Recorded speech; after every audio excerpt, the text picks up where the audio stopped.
mukbangse jumdagi purakpa mairendo adu oina thonge nga sakti jaudre mairen thongbam leire mamangda sei dum hai gare bora leire gajar leire china mairen gi makudo kangawama leire singju leire mairen je chara hauri haute hairakke mairen ek chapa mairen gi hekta wadi maning changakpane mairen chiga ina khali mairen che nga sangang ba chiga mairen che jaingam tha amoi drai khan bane haute hairage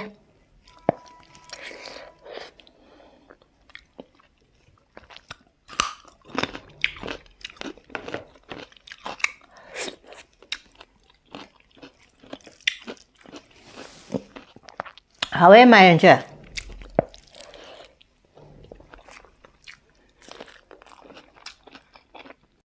jumde porakpa mairen che ngasi di mairen che charasi yam jeune jumdagi porakpa mairen chi gi machu gi khupaja sidi chi asang bana mapan na chmaina ne maku manakta sang bana ka ba mairen che jam hau bane ba ngasi di ubada jum chaninge mairen che aidi hana mairen charam de koi jumda leiringe da ngang oine mairen charam de jum pala matung dani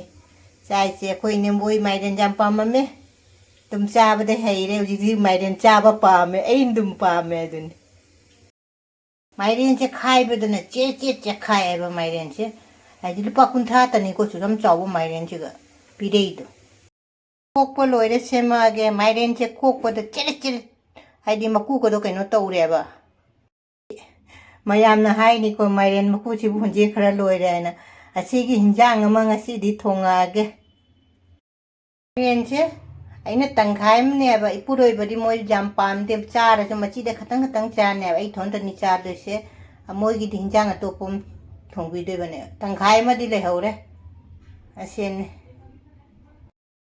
mairen thongda jamna darkar oi ba se hangam maru se hapga jam haure ba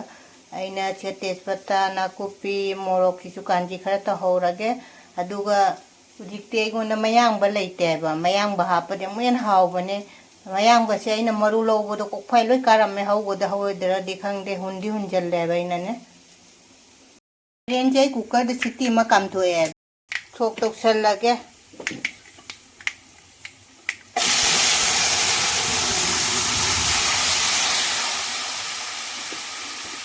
thonga ge phajana ai dei cham na thongwa ne ka sum banga chak chu laite ado ina thumja pu ju hamning draban ai cham na dum chara ga na ngasi di achina kango mangore alu ga ne mula ga kangau ne sina mairen che aina cha matam da mahi che nang than gara ne ba aduna ai di si ga ta cha do mina ne padigom je thak chal lage awa padigom ka tha di haw ga tam ne laite wa padigom do ina ne chara pura kai ta bo jam chara do pi bane pokhai ho bodu ta o heuri bane aduna porak tare loire mairen thongba ko to bo se si gi bora ho ge to cha su kan do re se ho ra ge ne thau se ha pe ba thau se refine le ram dare acha thau na dum ho ran nai puroi ba ge angang sing cha na ba hawai oina thongpi re ra gi se na thit le asina tangai ta thoe bora se ugatpa haure heine bora haure thau ga jamna hamna haugo mate ba bora se gane hauraga thau se lem hodaba du khwap ta hapa haubane ba ondo e kothok pa jarane kothoge bora se thau lem ba chigane ngasai ki mairen maku dangau sal lage mairen maku se siga leire ngaura ge mairen maku se cham na ngau ne ba janga jira khatang hapani morok maku khatang hapaga ne thum tawra ngau de ba banchi bora si di hobo loire ba bora phanjam thoe tangai ta thomi ne ku ngau ba si sumulle ngasi gi mathel si di jumdei purakpa mairen do thonge mairen maku mangaure gajar leire morok chaubi bora leire asigana singju leire dugai kangawomga mathen di sitane yam puna mag rekha nei kokno na khoram jari ngasi su mukbang oina dum pore ko ngasi gi mukbang se jumdagi purakpa mairen do adu oina thonge nga sakti jaudre Miren thongbam leire mamang da sei dum hai gare bora leire gajar leire china miren gi makudo kangau ama leire singju leire chigachu kangau ama mulaga alu ga kangau ama leire lai gi chan khoram gi ge adu mayam miren thongbo ina chara se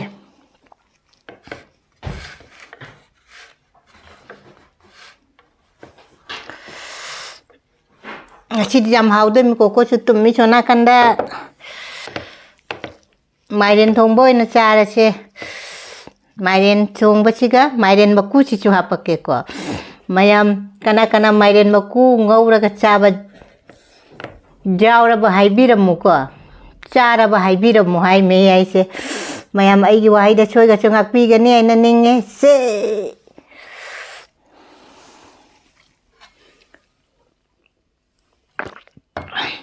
Miren je chara hauri haute hairake Miren ek chapa Miren gi hekta wadi maning changak pane Miren chiga ina khali Miren changa changang ba chiga Miren chi jaingam tha amoi drai khan bane adu jaingang thak ta di Miren je thongba jaram da ba oiramme ai hai chi bu kayai no khangde chara haure haute hairake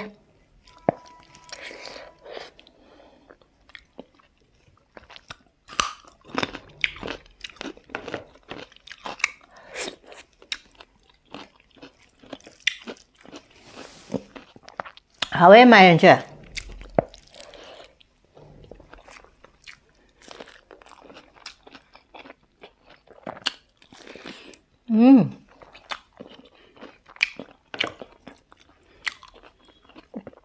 Miren mà cu ngâu bơ chan chai liền kìa.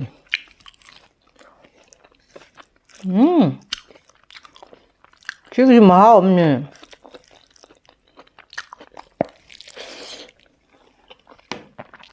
singju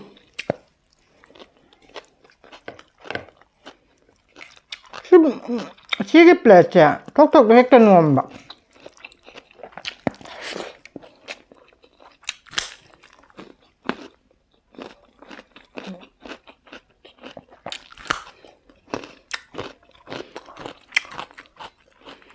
Mulaga rin ngau da ce jenga.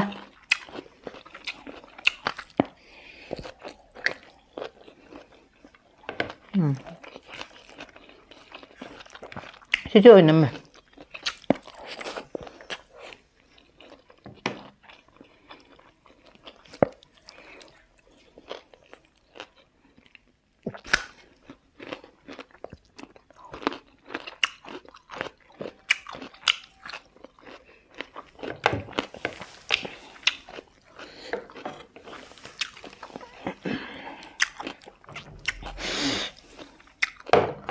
Miren không làm hả mấy?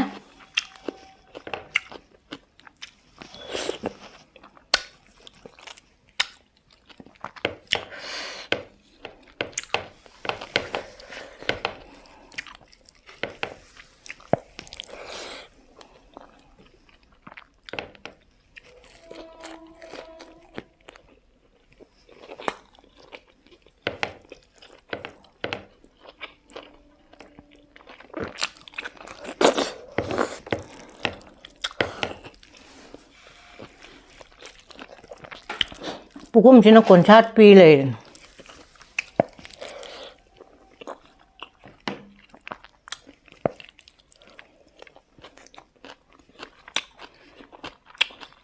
Xin chào rồi.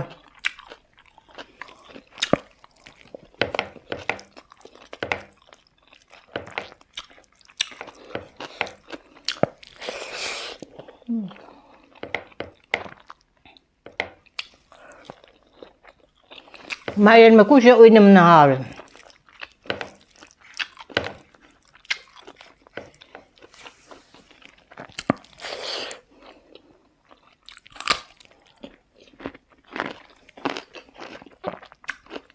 Miren kasi ko jum da chacha la ponte ko. Nupiya je jum para matong la. Sagai hongi ai do. Chinchak hongi ai do. Jum de na. Ai di Miren thong di kap na cha đẹp ạ. Dua ꯌꯨꯝ ꯄꯥꯜꯂ ꯃꯇꯨꯡꯗ ꯑꯩꯈꯣꯏ ꯅꯦꯝꯕꯣꯏ ꯌꯥꯝ ꯄꯥꯝꯃꯝꯕꯅꯤꯅ ꯑꯗꯨꯝ ꯈꯔ ꯆꯥꯕꯗ ꯍꯩꯔꯦ ꯍꯧꯖꯤꯛꯇꯤ ꯃꯥꯏꯔꯦꯟꯁꯦ ꯊꯑꯣꯏꯅ ꯑꯩ ꯂꯩꯔꯒ ꯃꯥꯏꯔꯦꯟꯁꯦ ꯆꯥꯔꯦꯕ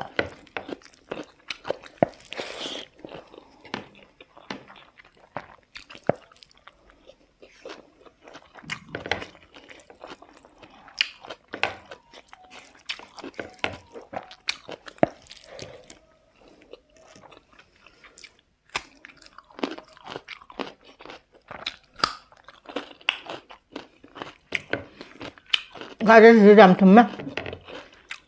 마이는 저 구워 오면 또 오랜만에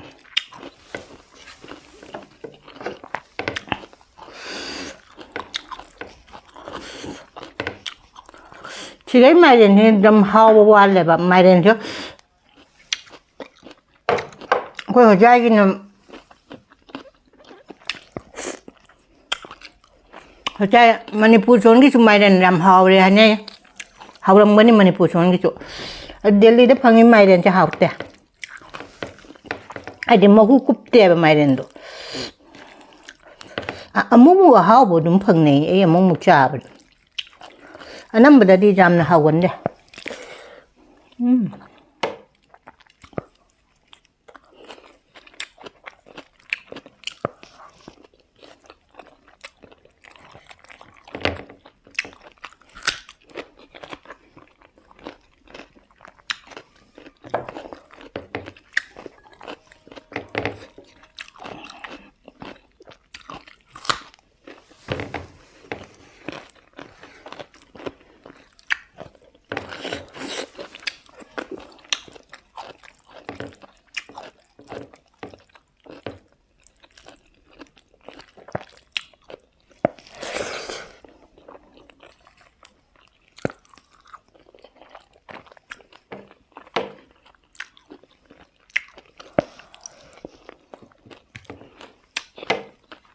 Miren bora su hawen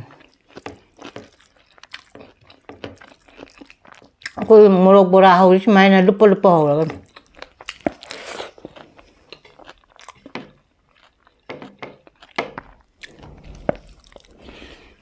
우리 눈치 깠나 실래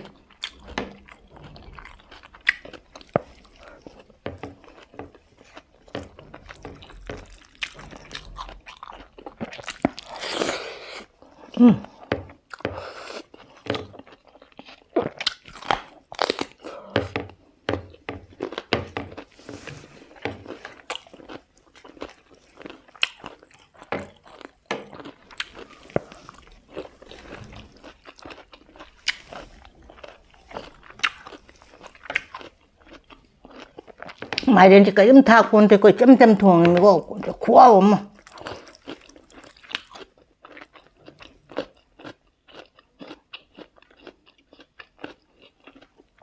mayam na kang karim thak te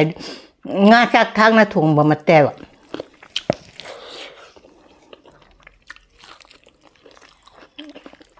hawe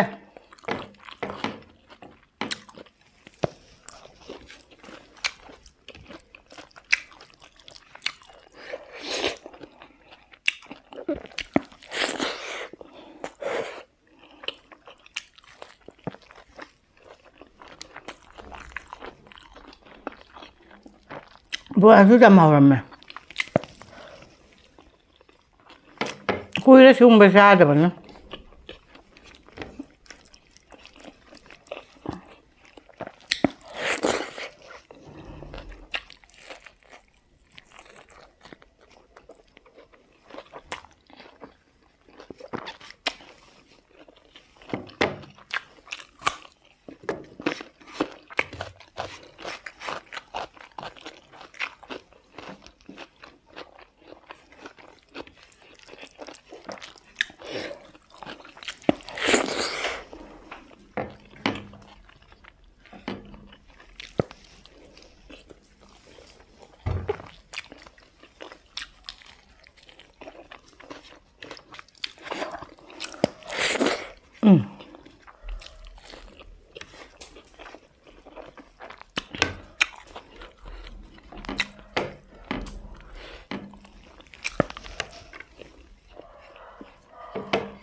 hui khủng nha. Hui mà đang cái chuyện.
Machigi Miren gi kuau sidi. Ai ngacak thak ta su kuau do. How na di jang na di mukbang jai ngachi tau khare ba. Chit morok tu gi kaino morok bora duga Miren thongba duga Miren makungo bodo. Oi nam na jam hau bodo. Du mai oi khare ba. How su how re ngachi di chit na su chare matang chiga dum thamage mathangi mukbang gang de blog una se ba.